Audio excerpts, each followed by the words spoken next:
Dans cette ville, l'histoire ne s'arrête jamais. Les rues pavées du vieux Montréal, les couloirs sombres de ses hôpitaux, les ombres qui rôdent derrière les théâtres et les usines, tout recèle des secrets.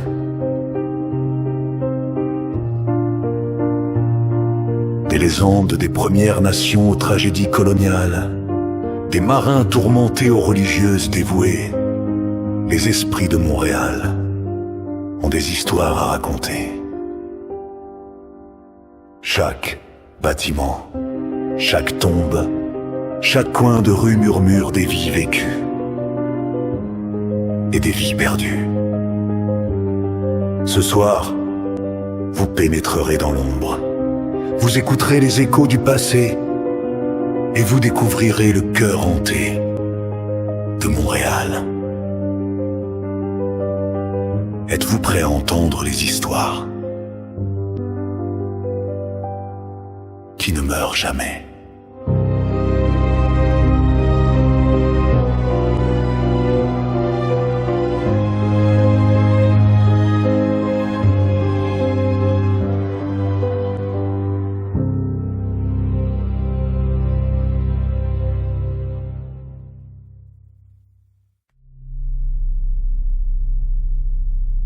Sous la lumière vacillante des réverbères,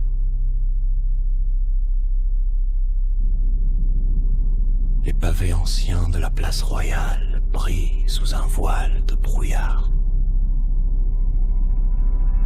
Le silence semble régner, mais ce silence n'est qu'une illusion, car certains prétendent qu'ici,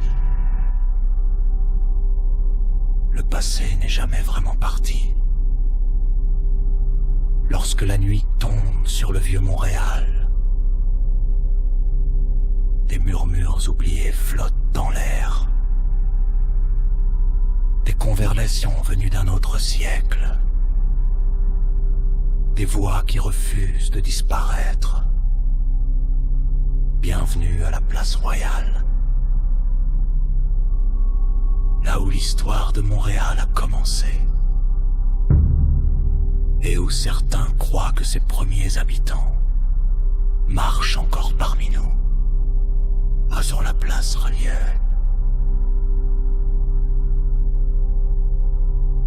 Bien avant l'arrivée des colons français, ces terres bordant le fleuve étaient fréquentées par les peuples Kanien'kehá:ka, que l'on connaît aujourd'hui sous le nom de Mohawks, ainsi que par plusieurs nations algonquines. Ce lieu servait de point de rencontre, un endroit de commerce, de rassemblement, de cérémonie, selon certaines traditions orales. Des esprits veillaient sur ces terres, des gardiens invisibles protégeant les voyageurs ou les avertissant des dangers à venir. Aujourd'hui encore, certains visiteurs affirment ressentir une présence étrange dans les ruelles entourant la place, comme si quelque chose observait encore les vivants. À la mi-sens de Ville-Marie, en 1632, Paul de Chomédé de Maisonneuve et Jeanne Mance fondent Ville-Marie. Au cœur de cette jeune colonie se trouve ce qui deviendra la place royale. Autour d'elle s'élèvent les premiers bâtiments. Une chapelle Notre-Dame, des maisons de marchands, des postes de traite. Mais la vie est loin d'être facile. Les hivers sont impitoyables. Les maladies frappent régulièrement. Les conflits et les raids menacent constamment la colonie. De nombreux pionniers meurent dans les premières années. Et plusieurs des premières sépultures de Montréal se trouvent non loin de cette place. Certains pensent que ces âmes n'ont jamais quitté les lieux. les tragédies de la place Figuière.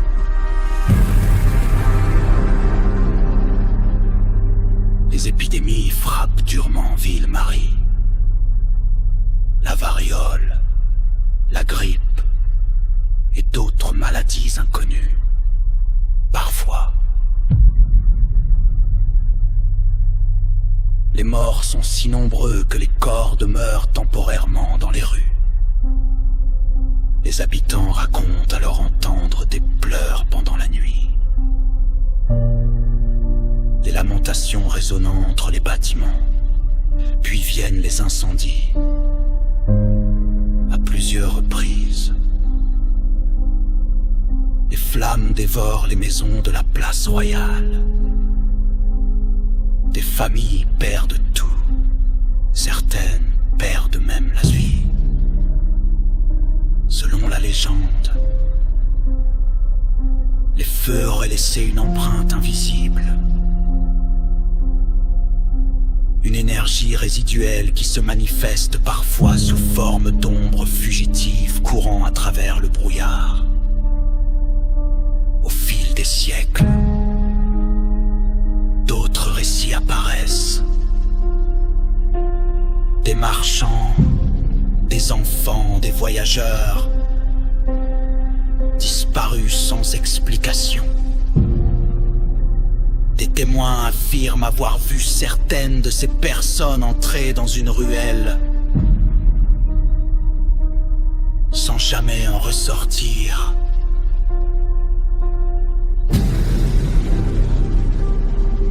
Les phénomènes paranormaux! Les témoignages sont nombreux. Certains parlent de silhouettes sombres observées près des vieux bâtiments. D'autres entendent des pas résonner sur les pavés, alors que les rues sont complètement désertes. Des murmures sont parfois signalés, des voix en français ancien. D'autres dans une langue que certains identifient comme le mohawk, près de l'emplacement de l'ancienne chapelle. Des visiteurs apportent des baisses soudaines de température, comme si une présence invisible passait à leur côté. Plus troublant encore, des apparitions d'enfants et de marchands sont parfois observées. Toujours brièvement, toujours à la limite du regard, et toujours disparus lorsqu'on tente de les approcher.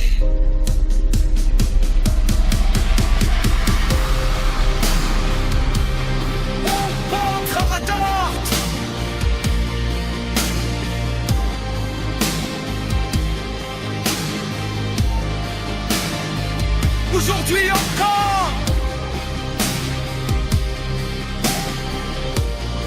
les visiteurs de la place royale racontent vivre des expériences inexpliquées. Des éclats de rire résonnant dans la nuit, des chuchotements derrière eux, des pas qui semblent les suivre. Certains affirment avoir aperçu des silhouettes observant depuis les fenêtres. Pourtant, les bâtiments étaient vides. Des enquêteurs du Paranormal rapportent avoir enregistré d'étranges voix électroniques, des prières murmurées, des appels à l'aide, des mots prononcés par des interlocuteurs invisibles, comme si les murs eux-mêmes tentaient de raconter leur histoire. Conclusion. Cloche lointaine.